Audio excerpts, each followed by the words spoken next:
बिस्मिल्लाहिर्रहमानिर्रहीम। मैकेनिक्स के एमसीक्यूज हम डिस्कस कर रहे हैं। सबसे पहला एमसीक्यूज है resultant of any number of couple acting in the same plane on a rigid body. कि number of couple same plane के अंदर किसी बॉडी के ऊपर एक्ट कर रहे हो तो उनका रिजल्टेंट क्या होगा। उनका रिजल्टेंट एक फोर्स होगी, कपल होगी, या फोर्स एंड कपल, या फोर्स आर कपल। कि कपल और फोर्स दोनों होंगे या दोनों में से कोई एक होगा, या सिंगल फोर्स होगी या कपल होगा। तो बेसिकली कपल का रिजल्टेंट हमेशा कपल ही होता है। कपल बेसिकली किसी बॉडी के अंदर टर्निंग इफेक्ट प्रोड्यूस करना हो, तो अगर नंबर ऑफ कपल एक्ट कर रहे हो तो वो भी एक कपल प्रोड्यूस करने का बायस ही बनेंगे। तो इसका ट्रू ऑप्शन भी होगा, यानी कि अ कपल। नेक्स्ट है हमारे पास if mu and lambda are the coefficient and angle of friction, then अगर म्यू और लेमडा, म्यू क्या हो, कोफिशिएंट ऑफ फ्रिक्शन हो, और लेमडा एंगल ऑफ फ्रिक्शन हो, then tan lambda is equal to 1/म्यू। बी ऑप्शन है tan mu is equal to 1/लेमडा। सी ऑप्शन है tan inverse lambda is equal to mu, या tan inverse mu is equal to lambda. तो basically हमारे पास lambda अगर angle of friction हो तो एंगल फाइंड करने का फार्मूला हम क्या अप्लाई करते हैं, tan inverse lambda is equal to mu. यानी कि जिस तरीके से हम एंगल फाइंड करने के लिए टेन इनवर्स ऑपरेट करते हैं, इसी तरह अगर इस एंगल के ऊपर टेन इनवर्स लेमडा फाइंड कर दें तो हमारे पास क्या आ जाएगा, म्यू, यानी कि कोफिशिएंट ऑफ फ्रिक्शन। ये हमारे पास इनके लिए रिलेशन होता है, तो इसका ट्रू ऑप्शन सी होगा। बेसिकली ये हमारे पास अगर दो सर्फेसिस आपस में इस तरीके से मैच हो रही हों, यानी कि उनके कॉर्नर मैच हो रहे हों, तो उनके दरमियान ये हम फाइंड कर सकते हैं। ये अलहदा भी इस टॉपिक की डिस्कशन मौजूद है। नेक्स्ट है 11 हमारे पास if three forces acting on a rigid body are in equilibrium then they must be. कि अगर किसी बॉडी के ऊपर तीन फोर्सेस एक्ट कर रही हों और वो इक्विलिब्रियम में हो, then they must be concurrent, parallel, non coplanar, concurrent and parallel and coplanar, या नॉन ऑफ दीज। कि वो फोर्सेस कंकरेंट होंगी, पैरेलल होंगी, नॉन कोप्लेनर होंगी। तो बेसिकली अगर हमारे पास किसी बॉडी के ऊपर तीन फोर्सेस हम कह रहे हैं कि ये ऐसे एक दूसरे के ऊपर एक्ट कर रही हैं, तो बेसिकली ये कंकरेंट होंगी, यानी कि ये एक ही पॉइंट के ऊपर एक्ट कर रही होंगी या सेम पॉइंट के ऊपर लाई कर रही होंगी। तो इसका जो ट्रू ऑप्शन है हमारे पास वो ऑप्शन ए होगा। नेक्स्ट है हमारे पास if three forces acting on a particle are in equilibrium then they are. कि किसी बॉडी के ऊपर अगर तीन फोर्सेस एक्ट कर रही हों और वो इक्विलिब्रियम में हो, then they are necessarily parallel. ज़रूरी है कि वो पैरेलल हों, necessarily perpendicular, necessarily parallel, not necessary coplanar. कि उनका कोप्लेनर भी होना ज़रूरी नहीं है। तो इसका जो हमारे पास ट्रू ऑप्शन बनेगा, बेसिकली हमने अभी डिस्कस किया है कि फोर्सेस कंकरेंट हैं, यानी कि एक ही पॉइंट के ऊपर एक्ट कर रही हैं, तो वो तमाम की तमाम फोर्सेस एक दूसरे के ऊपर क्या होंगी, परपेंडिकुलर होंगी। तो उनके एक दूसरे के ऊपर परपेंडिकुलर होना ज़रूरी है इक्विलिब्रियम में होने के लिए। तो इसका जो ट्रू ऑप्शन है हमारे पास वो बी होगा। नेक्स्ट हमारे पास 15 है। 15 इसमें कह रहे हैं कि if the radial and transverse velocities of a particle be non zero.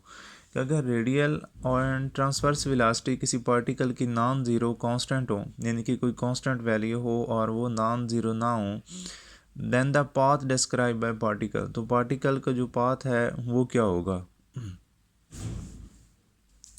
Basically ये कोई बॉडी मूव कर रहा है, हम फ़र्ज़ कर लेते हैं उसका पाथ ऐसे है, तो उसकी जो रेडियल वेलोसिटी है, यानी कि इस पॉइंट के ऊपर हम कह देते हैं कि ये उसकी ट्रांसवर्स वेलोसिटी है, और इसी पॉइंट के ऊपर उसकी रेडियल वेलोसिटी, यानी कि उसका कोई एक सेंटर भी होगा और रेडियस आर भी होगा।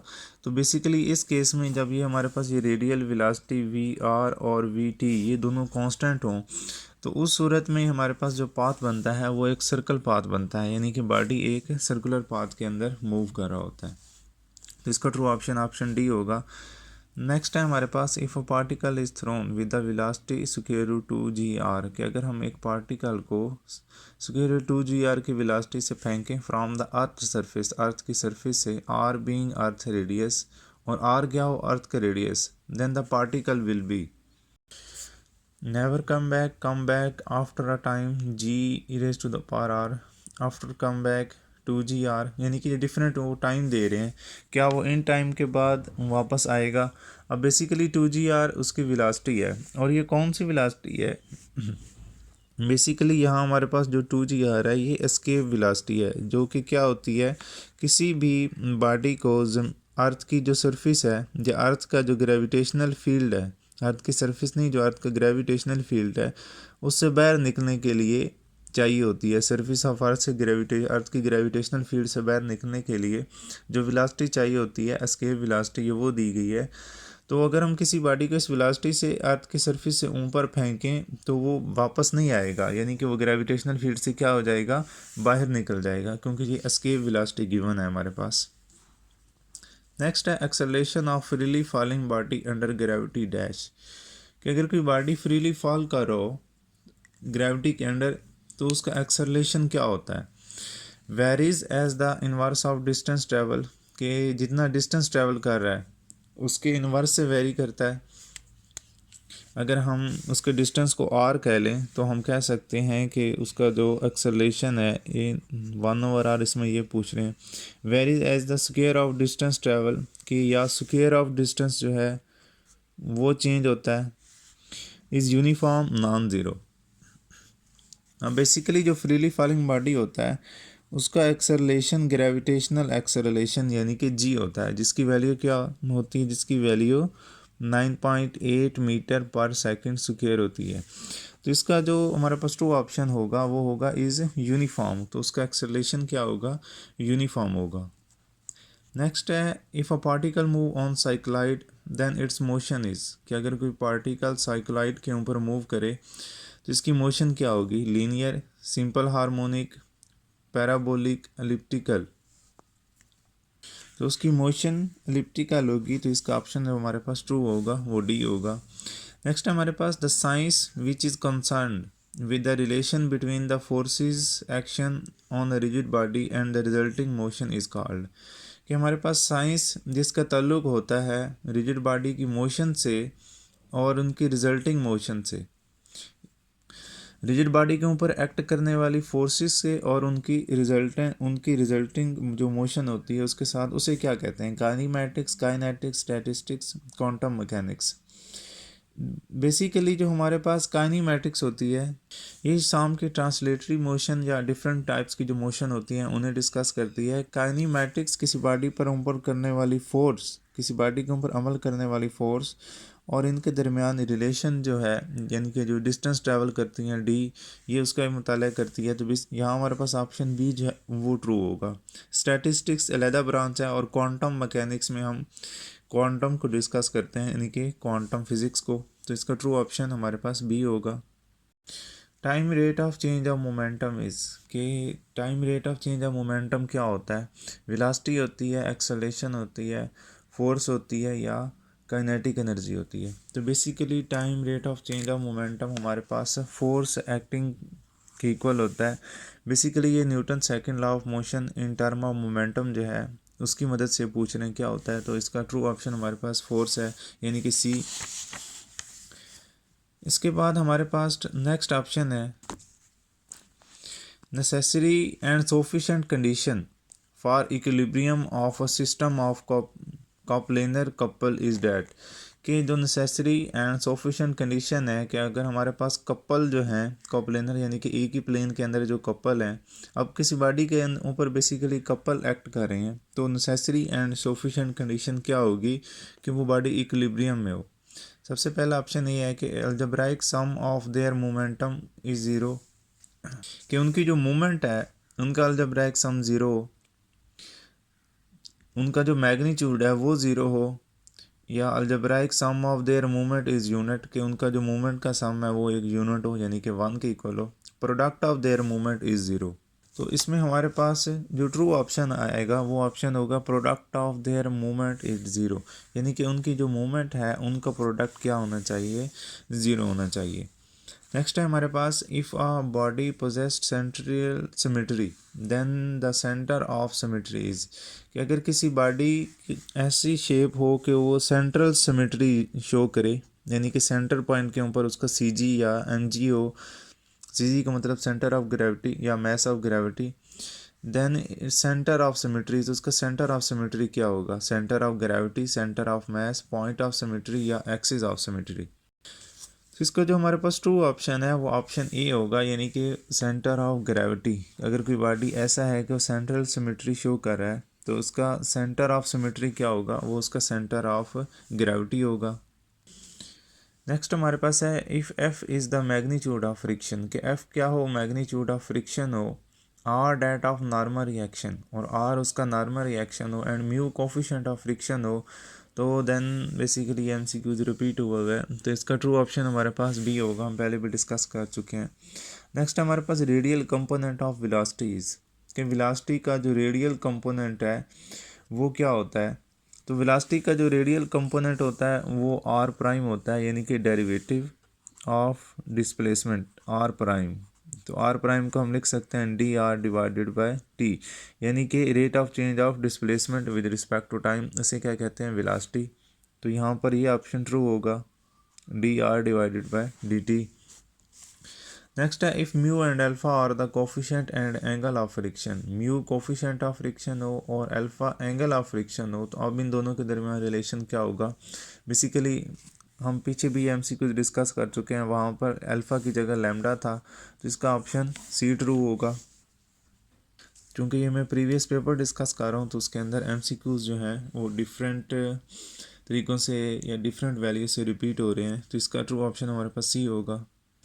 नेक्स्ट है हमारे पास the resultant R of two like forces P and Q is, कि अगर हमारे पास रिजल्टेंट आर हो दो एक जैसी फोर्सेस पी एंड क्यू का, तो उनका रिजल्टेंट क्या होगा। तो इसका जो ट्रू ऑप्शन है हमारे पास वो बी होगा, कि उनका रिजल्टेंट पी प्लस क्यू होगा, यानी कि दोनों फोर्सेस ऐड हो जाएंगी, यानी कि पी और क्यू फोर्सेस एक्ट कर रही हैं, पी एंड क्यू, तो इनका रिजल्टेंट इन दोनों का एडिशन होगा, यानी कि दोनों फोर्सेस का रिजल्टेंट ऐड होकर एक रिजल्टेंट बनाएगा।